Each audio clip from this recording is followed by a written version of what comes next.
Hello everyone, I'm going to be talking about the same game I developed previously when we made our YouTube games. And in case you forgot or didn't see my videos, it's called Jurassic Survival. And in the game, your character has traveled back in time to the Jurassic period. However, upon arrival, your ship crash lands and parts are strewn across the planet. It is your job to find the parts needed to repair your ship and not to get eaten by dinosaurs. And I'm going to discuss the hypothetical rules for my game, as they would be if it were actually developed into a full-scale game. And the operational rules for my game are essentially that you must find all the parts of your ship and survive any encounters you have with dinosaurs in order to return to your own time. For fundamental rules, I would have it structured kind of like the Elder Scrolls games, where you're free to wander around doing side missions and whatnot. However, there is a main quest that involves finding all the parts of your ship, and a player can choose to focus on the main goal and finish the game as quickly as possible, or take their time doing side missions. And like a classic RPG, you're able to level up and find better weapons and armor.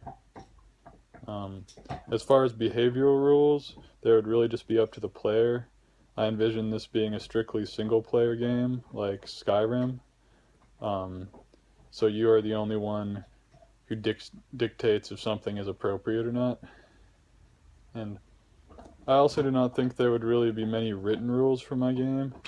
Instead of laying out specific rules or guidelines, the goal of my game would be to immerse the player and let them figure out things for themselves. However, there is one written rule that would be expressed at the start of the game, and that is in order to return home, you must locate all the parts of your ship.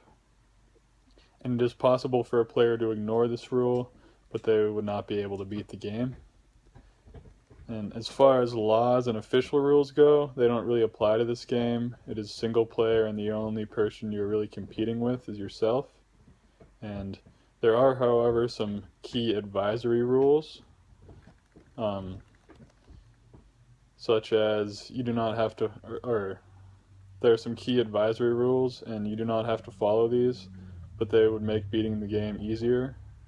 For example, it would be prudent to start up the game by locating a weapon, and this would give you a way to defend yourself while searching for the pieces of your time travel machine. And finally, the house rules for my game are solely dictated by the player.